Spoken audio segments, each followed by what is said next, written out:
Assalamualaikum warahmatullahi wabarakatuh. Halo teman-teman semuanya. Nah, sebelumnya perkenalkan nama saya Tutut Indra Kumala, NIM 19802241028, mahasiswa Program Studi Pendidikan Administrasi Perkantoran Fakultas Ekonomi Universitas Negeri Yogyakarta.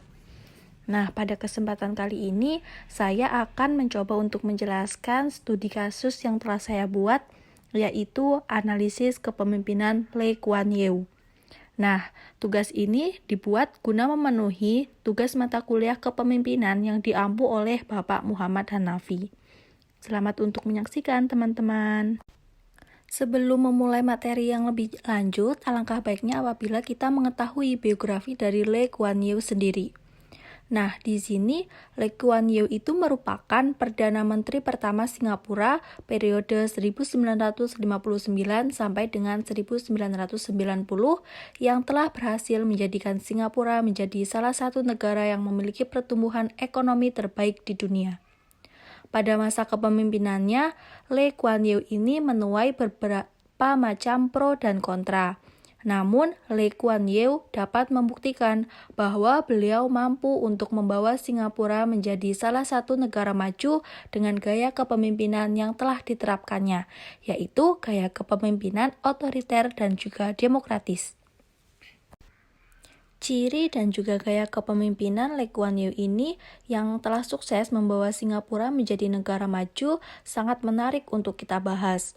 Lee Kuan Yew menghadapi berbagai macam tekanan dan juga tudingan dalam menjalankan pemerintahannya, tetapi selalu mampu untuk menjadikan Singapura menjadi negara maju. Lee Kuan Yew juga mampu untuk membawa Singapura menjadi negara yang telah memiliki pertumbuhan ekonomi terbaik di dunia. Cara yang digunakan oleh Lee Kuan Yew dalam kepemimpinannya untuk mempengaruhi orang lain, diantaranya ada yang pertama itu jujur. Nah, Lee Kuan Yew ini merupakan tipe orang yang belak-belakan. Dia tidak pernah merasa takut akan jatuh akibat sebuah kebenaran. Sebagai seorang pemimpin, memang harus seperti itu, meskipun mungkin kadang dapat melukai orang lain. Namun, karena kejujurannya tersebut, Lee Kuan Yew selalu dihormati dan juga selalu dipercaya oleh masyarakatnya. Nah, yang kedua itu merencanakan suksesi kepemimpinan. Lee Kuan Yew ini telah merencanakan penggantinya setelah beliau selesai menjabat sebagai Perdana Menteri yang mampu untuk membangkitkan generasi berikutnya untuk memimpin Singapura. Lee ingin menciptakan suatu organisasi yang dapat bertahan hidup meskipun tanpa dirinya. Cara yang ketiga adalah kekuatan keuletan. Dalam masa jabatannya ini, hal yang paling sulit dirasakan oleh Lee Kuan Yew adalah ketika Malaysia memilih memisahkan diri dari Singapura. Namun, hal tersebut tidak pernah membuat Lee menyerah dan beliau selalu bertekad bahwa beliau mampu untuk membuat Singapura menjadi negara maju seperti saat ini. Nah, yang keempat itu adalah aturan merupakan besi pertama yang ketat. Dalam hal ini membuat Lee Kuan Yew mendapatkan posisinya sebagai pemimpin yang ditakuti dan juga dihormati.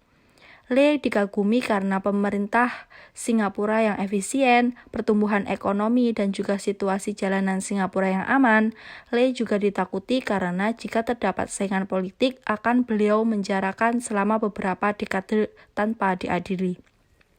Sejak Lee Kuan Yew menjabat sebagai Perdana Menteri Singapura periode 1959 sampai 1990, banyak kebijakan yang sudah beliau ambil dan terapkan. Dari kebijakan-kebijakan tersebut, pastinya terdapat kebijakan yang mampu untuk membawa keberhasilan dan juga ada berbagai macam kebijakan yang akan membawa kontroversi bagi masyarakat Singapura. Lee Kuan Yew merupakan Perdana Menteri Singapura yang pertama. Lee menjabat dari tahun 1959 hingga kemudian mengundurkan diri pada tahun 1990. Lee Kuan Yew melaksanakan beberapa peraturan keras guna untuk menekan kaum oposisi dan kebebasan berpendapat, misalnya penuntutan perkara pemfitnahan hingga membangkrutkan musuh-musuh politiknya. Lee juga pernah memenjarakan Chia De-poh, mantan anggota parlemen Partai Oposisi Barisan Sosialis selama 22 tahun dengan berdasarkan pada Undang-Undang Keamanan Dalam Negeri, untuk memberikan wewenang penuh kepada para hakim dalam keputusan mereka, Lee menghapuskan sistem juri dalam pengadilan di Singapura. Lee sendiri pernah dikutip mengatakan bahwa ia lebih suka untuk ditakuti daripada disayangi oleh rakyatnya.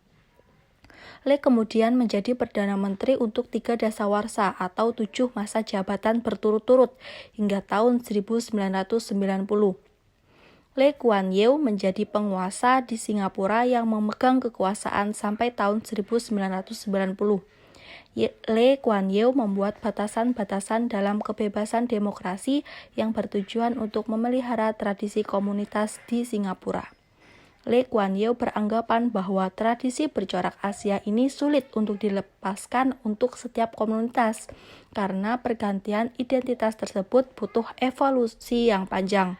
Lee Kuan Yew menilai apabila Singapura menerapkan demokrasi ala barat akan menimbulkan berbagai masalah seperti meningkatnya kriminalitas, meningkatnya single parent dengan anak yang nakal, meningkatnya penggunaan obat terlarang yang pada akhirnya akan menimbulkan kemiskinan hingga menyia-nyiakan semua yang sudah dikerjakannya.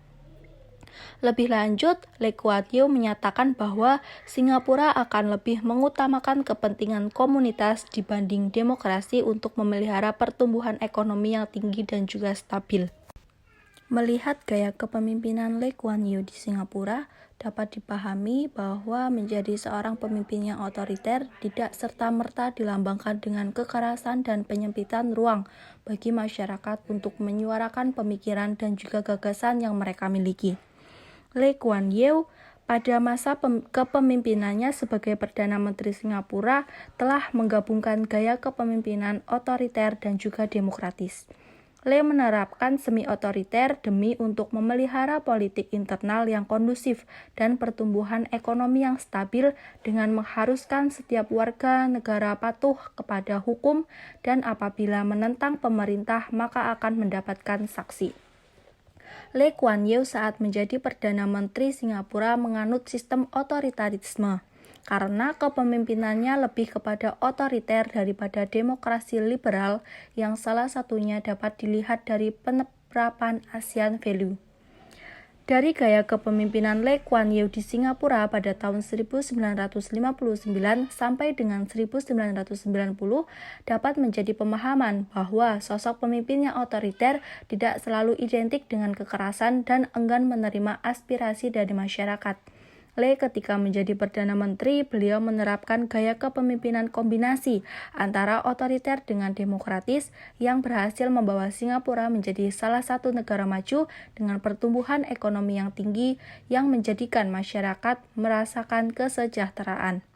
Ada yang mengkritik bahwa Lee Kuan Yew sebagai pemimpin yang otokratis dan diktator. Namun, ada juga yang beranggapan bahwa Lee sebagai pemimpin yang karismatik dan juga transformasional yang mampu memotivasi masyarakat Singapura serta mampu untuk membuat kemajuan yang besar di semua sektor. Lee Kuan Yew hanya mengharuskan setiap warga negaranya patuh kepada hukum, dan saat Lee selesai menjabat pada tahun 1990, tercapai gross domestic product Singapura sebesar $14.000. Para pengikut Lee Kuan Yew dalam hal ini yaitu rakyat Singapura secara umum dapat dikatakan cukup loyal. Mereka memiliki komitmen untuk mendukung dan memiliki tingkat kepercayaan tinggi kepada pemimpinnya. Kurun waktu 1960-an hingga 1990-an merupakan sebuah situasi dalam kondisi di mana terjadi perubahan yang dinamis dari tingkat domestik, regional, maupun global. Bila dikaitkan dengan model pembangunan di atas, model Singapura ini dapat dikategorikan sebagai rezim demokratis otoritarian. Lee Kuan Yew terkenal sangat cerdas dalam hal mengambil keputusan dan juga membangun perekonomian maupun sektor lain yang ada di Singapura. Berkat gaya kepemimpinan Lee Kuan Yew, Singapura menjadi salah satu negara yang sukses dan berubah menjadi negara metropolitan ketiga di dunia. Baik, demikian itu tadi penjelasan mengenai analisis dari gaya kepemimpinan Lee Kuan Yew, yaitu Perdana Menteri Singapura. Berikut kesimpulan dari penjelasan yang telah saya sampaikan, yaitu bahwa Lee Kuan Yew itu merupakan Perdana Menteri pertama Singapura periode 1959 sampai dengan 1990 yang telah berhasil menjadikan Singapura menjadi salah satu negara maju dan juga menjadi negara yang memiliki pertumbuhan ekonomi terbaik di dunia. Lee Kuan Yew ini merupakan pemimpin yang dapat dikatakan berhasil membawa kesejahteraan bagi masyarakatnya.